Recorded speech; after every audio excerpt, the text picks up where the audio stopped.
Everyone, welcome to my channel. अगर आप हमारे चैनल पे नए हैं तो प्लीज़ हमारे चैनल को सब्सक्राइब कीजिए। सब्सक्राइब करने के बाद इसके साइड में जो बेल आइकन है उस पर प्रेस कीजिए। यहाँ आपको ऑल का ऑप्शन मिलेगा, उस पर सेलेक्ट कीजिए सो दैट हमारे नए वीडियोस की अपडेट आपको मिलती रहेगी। हमारे वीडियोस देखने के बाद उन्हें लाइक कीजिए, शेयर कीजिए सभी के साथ। शेयर करने के बाद प्लीज़ नीचे जाके कमेंट करके बताइए कि आपको हमारे वीडियोस कैसे लगे। Thank you so much. Good morning बच्चों। आज हम 6th क्लास का फर्स्ट चैप्टर पढ़ेंगे। हमारे चैप्टर का नाम है प्राचीन सामाजिक जीवन। तो पहले हम इसका अर्थ समझते। सामाजिक प्राचीन जीवन मतलब क्या?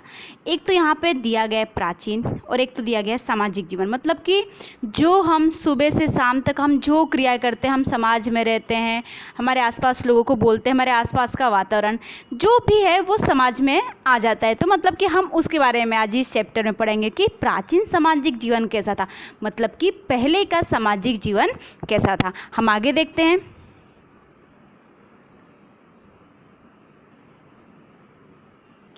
अब हम देखते हैं चित्र में हमें कई प्रकार की चीज़ वस्तु देखने को मिल रही है। हम देखें तो हमें मिट्टी के बर्तन देखने को मिल रहे हैं, शिल्पकारी जैसे कि अगर कलाकारी आपने देखा होगा, कई जगह हम जाते हैं स्थापत्य देखते हैं, नमूना देखते हैं तो उसमें हमें स्थापत्य कला दिखती है, हमें मूर्ति। हम जैसे कि हम पहले के लोग ज़्यादा करके स्थापत्य करते थे, मतलब कि बड़ी बड़ी इमारतें बना के उसमें बोलते हैं ना कोतरनी काम करना, उसको खिल्ली और हथौड़ी से ठोक के उसमें शिल्प डालता था, मतलब कि उसमें अपनी कला डालता था। तो आप देख रहे हो इस प्रकार की एक है कि एक नर्तकी जैसे कि चित्र है, फिर हम देख रहे हैं मट्टी का बर्तन, फिर हम देख रहे हैं एक सिक्का है।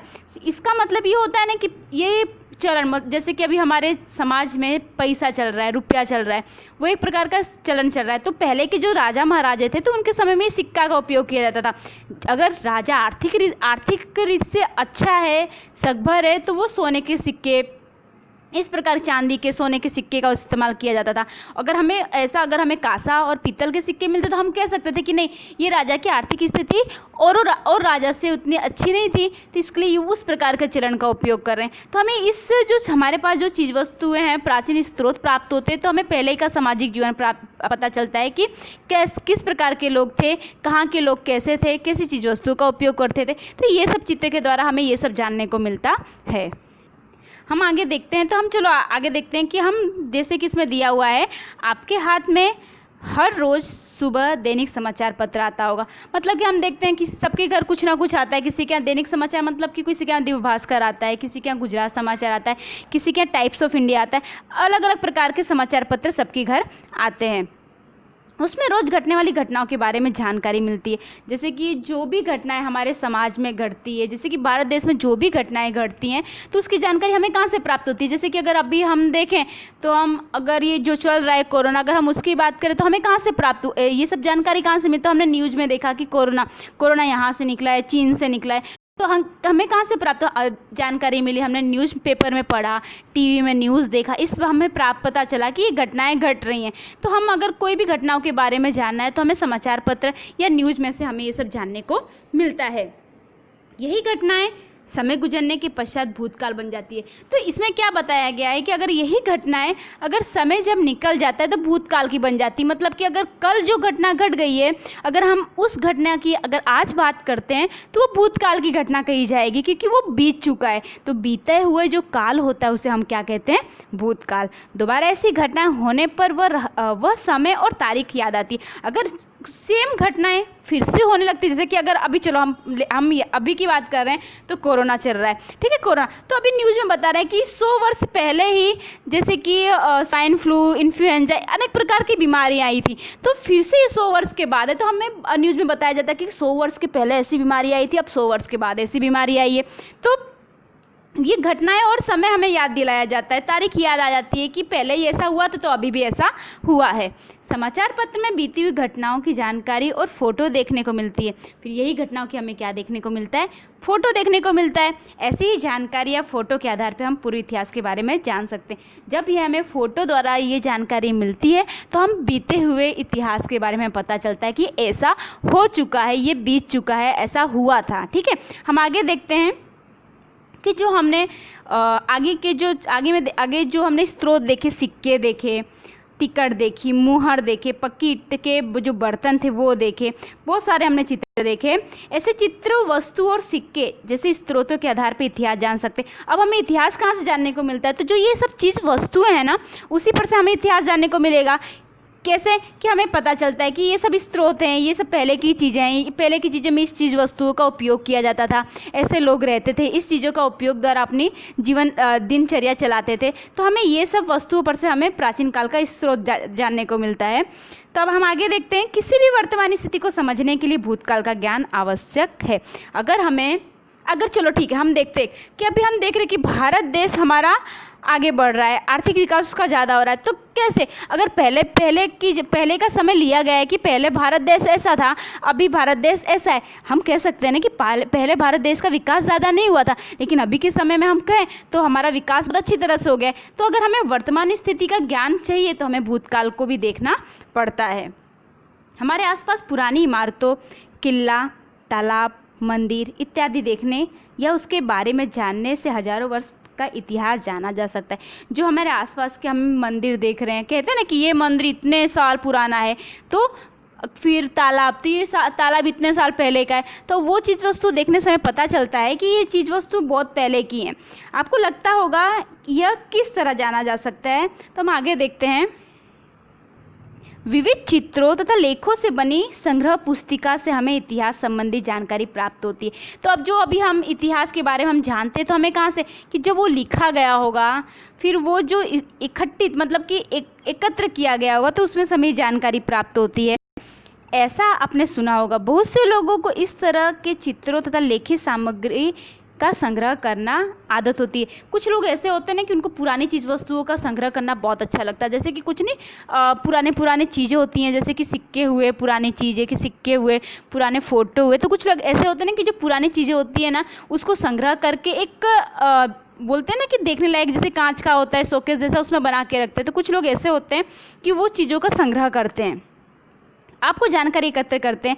वह किसी न किसी के द्वारा संग्रहित की हुई थी, तभी आपको प्राप्त हो सके। जो ये चीज़ वस्तु है, जो हमें इतिहास, अगर हम जान रहे हैं, हम किसी भी चीज़ का इतिहास जान रहे हैं, तो वो इतिहास हमें कहाँ से जानने को मिला? अगर कोई व्यक्ति उसका संग्रह किया होगा तभी ना हमको इतिहास जानने को मिला। तो संग्रह की हुई चीज़ वस्तु द्वारा ही हमें वो इतिहास जानने को मिलता है। 20वीं सदी के समाप्त होने पर दिसंबर 2000 में लगभग सभी समाचारों पत्रों में 20वीं सदी की घटनाओं का चित्रात्मक वर्णन देखने को मिला था, जिसे मिलेनियम गैलरी का नाम दिया गया। जो अब इसमें क्या दिया गया, मैं आपसे ये पूछूंगी, हमें एग्जाम में मैं पूछूंगी कि मिलेनियम गैलरी अर्थात क्या। तो देखो क्या होता है, 20वीं सदी के समाप्त होने पर, जो सदी होती है, जैसे कि 21वीं सदी अगर चल रही है, तो जो 20वीं सदी के समाप्त का टाइम आ जाता है, ये जो दिया हुआ, जैसे कि हम देखते हैं 20वीं सदी समाप्त होने पर 2000 में लगभग सभी समाचार पत्रों में 20वीं सदी की घटनाओं का चित्रात्मक वर्णन देखने को मिला था, जिसे मिलेनियम गैलरी नाम दिया गया। जो 20वीं सदी है ना, जब वो समाप्त होने को आती है, तो जितना उस वर्ष में, जितना उस समय में जो भी घटनाएं घटी हों, कुछ भी हुआ हो, तो वो सभी चित्रों द्वारा और तारीख द्वारा और फोटो द्वारा जो इकट्ठा करके एक स्लाइड के द्वारा हमें दिखाया जाता है, उसे हम क्या कहते हैं? मिलेनियम गैलरी कहा जाता है। मिलेनियम गैलरी, तो हमें ये सब देखना है। तो अब आगे देखते हैं, जैसे कि अगर हमें प्रोजेक्ट बनाना, तो हम देखते हैं कि अगर स्वयं एकत्र की गई जानकारी के आधार पर किसी एक महान व्यक्ति के विषय में बताइए। जो एक, जैसे कि आप लोग सब एक महान व्यक्ति की कोई भी चीज़ वस्तु संग्रह करो और उसकी जानकारी प्राप्त करो। फिर संग्रह पुस्तिका के आधार पर किसी एक स्थापत्य या घटना के विषय में जाने। अब संग्रह पुस्तिका मतलब कि कितनी ऐसी संग्रह पुस्तिका होती हैं कि जो स्थापत्य कला है उसके बारे में हमें जानकारी देती है। ऐसी चीज़ वस्तुओं को इकट्ठा करो और उसके विषय में, उसकी घटनाओं के विषय में जानकारी प्राप्त करो। और आपके आसपास कुछ गांव में ऐसी भी घटनाएं घटती हैं जो हम उसके बारे में लिख सकते हैं। तो इस प्रकार के हम एक प्रोजेक्ट भी तैयार कर सकते हैं। हम आगे देखते हैं, चित्रों लेखों के आधार पर 20वीं सदी की घटनाओं तथा व्यक्तियों के बारे में जानकारी प्राप्त कर सकते हैं, परंतु हमारा इतिहास तो हजारों वर्ष पुराना है। हमें ऐसा विचार आएगा कि इतने वर्षों पहले लोग क्या खाते होंगे। अब हम पहले की बात करें तो पहले लोग किस प्रकार के भोजन का उपयोग करते थे, अभी किस प्रकार के भोजन का उपयोग करते, हमारे दिमाग में एक ख्याल आता है कि अगर हम अब भी इस समय का खाना खाते हैं तो क्या पहले इस चीज़ वस्तुएं थी? लोग क्या खाते होंगे, ये हमारे दिमाग में आता है कि लोग किस प्रकार का भोजन का उपयोग करते होंगे, वो किस तरह के कपड़े पहनते होंगे। हम देखते हैं, हम कभी टीवी देखते हैं तो अगर राजा महाराजों की पिक्चर आती है तो उनका वस्त्र अलग होता है, तो वो हम देख के बोलते हैं कि पहले लोग ऐसे कपड़े पहनते थे। हमारे मन में एक प्रकार का विचार आ जाता है कि लोग पहले के अब ऐसे कपड़े पहनते थे और अभी हम ऐसे प्रकार के कपड़े पहनते हैं। किस प्रकार के घरों में रहते होंगे। हम घर की बात करें तो हम देखते हैं कि पहले लोग मिट्टी के घर का उपयोग करते थे, तो हमें ये विचार कि लोग इस मिट्टी के घर में रहते कैसे होंगे, अगर बरसात आती होगी तो मिट्टी नहीं पिघल जाती होगी, इस प्रकार के हमारे में ख्याल आते हैं। तो हमारे मगज में एक बात चलती रहती कि पहले के लोग ऐसे घर में रहते थे, अभी हम ऐसे ही पक्की ईंटों की घर में रहते हैं।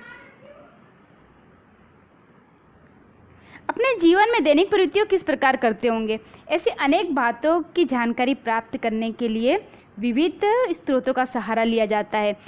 अगर इस अनेक प्रकार की जो, अगर हमें किस प्रकार खाना खाते होंगे, किस प्रकार कपड़े पहनते होंगे, कैसे घरों में रहते हो, अगर हमें ये सब जानकारी प्राप्त करनी, अगर हमें इसके बारे में जानना है तो हमें कहाँ से जानने को मिलेगा, प्राचीन स्रोतों में से जानने को मिलता है। हाँ, हमारा अब आगे का टॉपिक है पहला ताड़पत्र और भोजपत्र। तो ताड़पत्र और भोजपत्र पढ़ने से पहले मैं आपको इसके विषय में जानकारी बताती हूँ कि जो ये भोजपत्र होता है ना, एक पेड़ की छाल में से, एक तो ये हिमालय में से पाया जाता है और इसकी एक विशेषता ये है कि छाल से बनाया जाता है। ये कागज़ से भी पतला होता है और ये इस प्रकार का नाजुक होता है कि अगर हम इसे कुछ थोड़ी देर ज़्यादा तक पकड़ के रखेंगे ना तो वो तुरंत ही फट जाता है। तो हमें इसको, ये इतना नाजुक होता है, कागज़ से भी ज़्यादा पतला होता है। हाँ, पर इसकी एक और विशेषता है कि ये पानी में ख़राब होता नहीं है। अगर उस पानी पड़ता है उस पर तो ये जल्दी ख़राब होता नहीं। जिस प्रकार एक कागज़ पानी में जाने से वो गल जाता है तो वो ख़राब हो जाता है, परंतु ये भोजपत्र इस प्रकार का होता है कि अगर पानी उसमें पड़ता है तो वो ख़राब होता नहीं है, उसकी लिखावट जाती नहीं है। तो अभी हम देखते हैं, आपको चित्र में आपको ताड़पत्र और भोजपत्र दिख रहा है और ये जो लिखा हुआ है ना ब्राह्मी लिपि, पहले लोग जो भी लोग होते थे ना वो लिपि के द्वारा लिखते थे। लिपि में से ही हमारी भाषाओं का उद्भव हुआ है, तो लिपि द्वारा लिखते थे ये इस चीज़ों पे। और ये जो ताड़पत्र, एक बड़े से पत्ते का उपयोग करके ताड़पत्र को बनाया जाता है। हम देखते हैं भूतकाल के बारे में अनेक प्रकार से हम जानकारी प्राप्त कर सकते हैं। ताड़पत्र और भोजपत्र उसी प्रकार का है। अगर हमें भूतकाल की जो घटनाएं हुई हैं तो पहले के लोग कागज़ का उपयोग तो करते नहीं थे, क्योंकि कागज़ उस समय था ही नहीं, तो ऐसी चीज़ वस्तुओं पे लिखा जाता था। तो इस चीज़ वस्तुओं पर से हमें इतिहास प्राप्त होता है, जिस पर लिखी हुई लिपि स्रोत का कार्य करती हैं। बहुधा ऐसे लेख ब्राह्मी लिपि में देखने को मिलते हैं और जो ये हमें चीज़ वस्तु प्राप्त होती है ताड़पत्र भोजपत्र, वो जो उस पर लिखावट की जाती है वो ज़्यादा से ज़्यादा ब्राह्मी लिपि में लिखावट हमें प्राप्त हुई है। अब हम देखते हैं कि भोजपत्र अर्थात क्या। अगर ये आपको डेफिनेशन देख के इसको याद करनी है, अगर मैं आगे आपको टेस्ट में ये ले सकती हूँ। चलो देखते हैं आगे कि भोजपत्र हिमालय में पाए जाने वाले बुर्ज नामक एक विशेष प्रकार की वृक्ष की छाल का उपयोग करके बनाए जाने वाले पत्रों को भोजपत्र कहा जाता है। कि हिमालय में पाए जाने वाली, ये कहाँ पाई जाती है, ज़्यादा से ज़्यादा हिमालय में पाई जाती हैं। वृक्ष का नाम है भुज नामक वृक्ष की छाल का उपयोग करके बनाए जाने वाले पत्रों को, लंबे लंबे पत्र बनाए जाते हैं तो उस पत्रों को हम क्या कहते हैं, भोजपत्र कहते हैं। और ये भोजपत्र ब्राह्मी लिपि के उपरांत अन्य सभी लिपियों बहुत वर्ष पहले जंतुओं द्वारा नाश की गई। ये हमें लिपि, जो ब्राह्मी लिपि हमें प्राप्त हुई है, लेकिन और भी लिपि चलती, पांडुलिपि चलती थी, बहुत प्रकार की लिपि चलती थी, परंतु उनका नाश हो गया। क्यों? क्योंकि वो हजारों लाखों वर्ष पे, यानी कि जीव जंतुओं द्वारा उनका वो खा जाते जीव जंतु। अगर हम घर में भी कोई चीज़ रखते हैं, अगर उस पर हम ध्यान नहीं देते तो वो चीज़ वस्तु खराब हो जाती हैं। तो इसी प्रकार ये है कि जंतुओं द्वारा उनका नाश हो गया। फिर भी आज भी ऐसे कई भोजपत्र और ताड़पत्र के नमूने मंदिर, विहार, सरकारी संग्रहालयों से मिलते हैं। मंदिर जानते हो, विहारों मतलब कि जो जैन लोग होते हैं उनके रहने का जगह होता है विहार। सरकारी संग्रहालय मतलब कि सरकार का एक म्यूजियम होता है कि जो ये पुरानी चीज़ वस्तु है वहाँ पे संग्रह की जाती हैं और वहाँ पे उस चीज़ वस्तुओं का संग्रह किया जाता है कि वो एक सेफ्टी के साथ रहे। उनसे उस समय की राज्य व्यवस्था, राजाओं, के तथा लोक जीवन के विषय में जानकारी प्राप्त होती है। इतना हमने देखा, अब हम आगे के टॉपिक को हमारे आने वाले लेक्चर में देखेंगे। ठीक है, थैंक यू।